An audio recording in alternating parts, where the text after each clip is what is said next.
everybody, my name is Victoria and you're watching Victoria's Productions, and today I will be reviewing the book by Nicholas Sparks, The Return. It came out this year and I'm very excited because it's so weird, like with Nicholas Sparks books, every time I find one of these books, it like sort of kind of coincides with my life. Like something happens that's very similar to the book, or something that I'm dealing with personally, it's in the book. So it's so weird. If I seek it out, that's not the case, but if I ever just happen to come across it, that's what happens. And so in this case, I have a beehive in front of my house, and I've been dealing with it since I got this book. And it hasn't been causing me any problems lately, but it's kind of weird. Every time I get one, it's sort of like I'm either dealing with something that one of the characters are dealing with, or it's something, you know, yeah. So that was pretty cool. But a little bit about me, I'm not an avid reader, so what I will tell you is that this is a very, very easy read. If you love romance, there's romance in here. It's a love story, and I absolutely love it. I thought it was a great read. It was interesting because there's a lot of, it's a fictional story, but there's a lot of realistic situations in this that we all sort of can relate to. With Trevor is he's one of the main characters, and it's sort of done in his, the story's kind of told in his words. So what I really like is that he deals with PTSD. And he's a veteran, and he's a doctor, so it's really neat because I had some time in medicine, so it's something that I've always loved. And then also I've also had my little taste or experience with PTSD, so I can understand some of the issues that he faces. He has some issues with trembling, and he has triggers that he has to control, and he speaks with a therapist that helps him with that throughout the story as well. He meets a woman named Natalie. She is a sheriff's deputy. And when I was reading the insert, to be honest, it was a bit of a turnoff for me because I'm not a big fan of the police. But only because everyone that I've met hasn't been like the nicest. So when I was thinking of Natalie as a sheriff's deputy, I'm like, oh, she's gonna be a lot. She's just gonna be real strict, stern, just like a stone, no emotion, kind of like eh. And in the beginning, she sort of played that in the beginning of the story. She didn't really seem very human.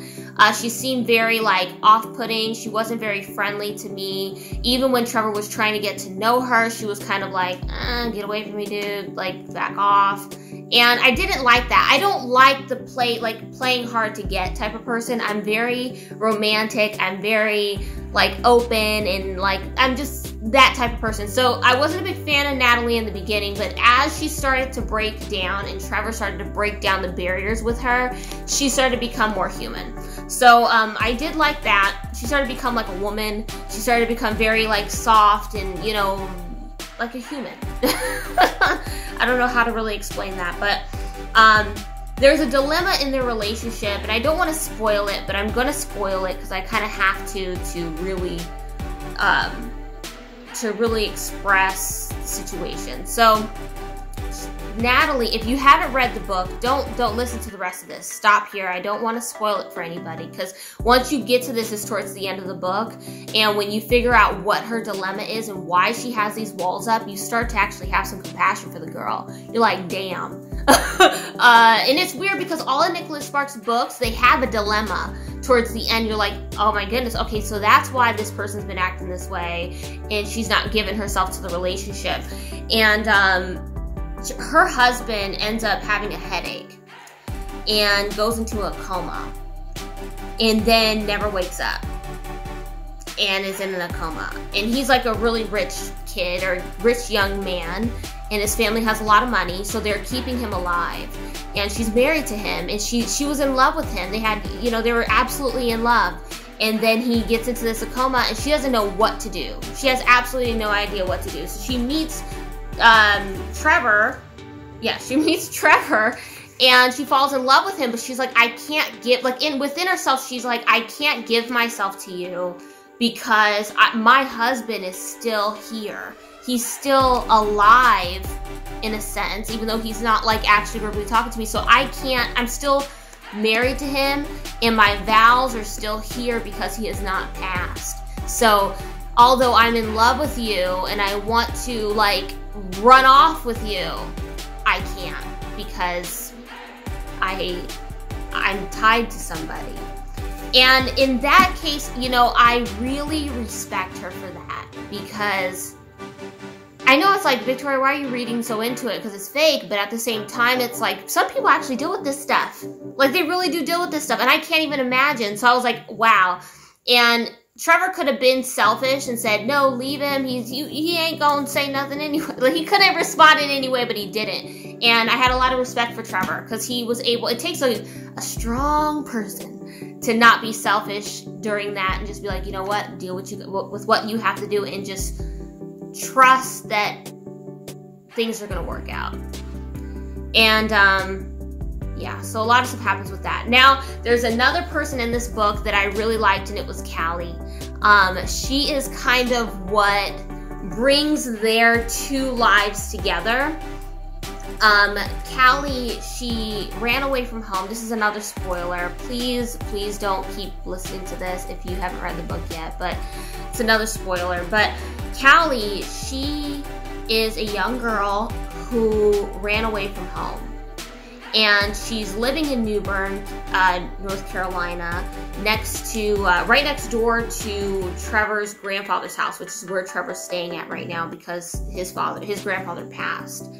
And she ran away from home. And she ran away from home for a reason, and it was so sad. So, spoiler alert, guys. Okay, so Callie, she ran away from home because one night, it was on her parents' anniversary, she was supposed to be babysitting her little brother. And she babysat her little brother, and I guess her friend called her house phone and was like, hey, I'm going through this breakup with my boyfriend. It was like really going through it with her boyfriend. And so she was watching her little brother at the time, and at the time she was feeding him, so she stepped away while her little brother was eating hot dogs, like little cut up hot dogs, and her little brother choked and fell on the ground and couldn't breathe and ended up dying from it. And Callie felt guilty. She felt responsible. She was like 15 years old. And she was like, if I wasn't on the phone with my friend, my brother would not have died.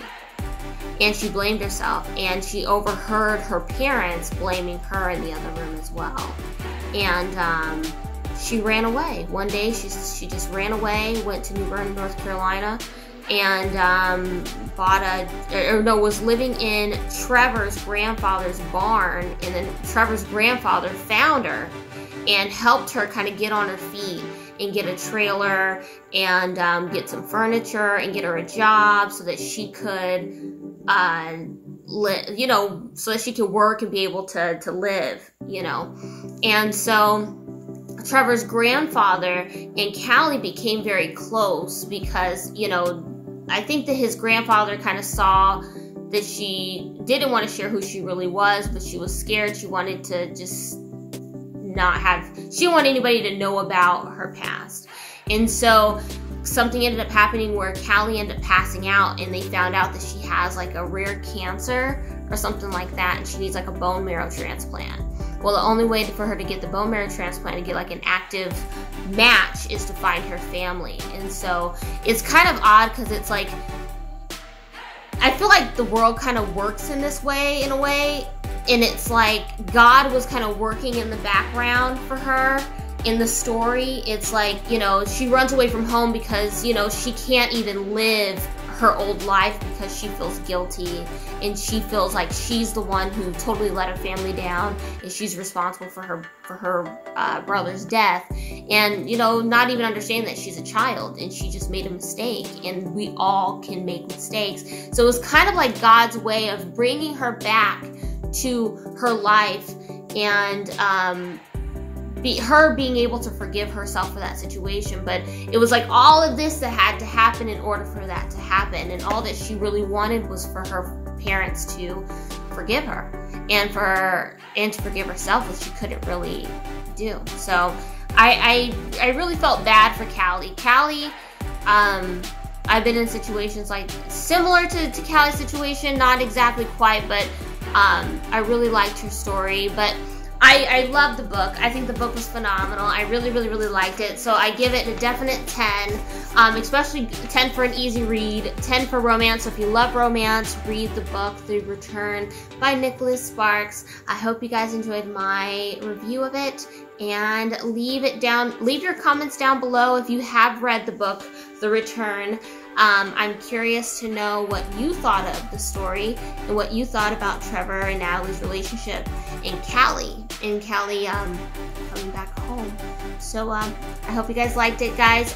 Please put a like down there and subscribe to my channel, Victorious Productions, and I'll see you on the next one. Bye.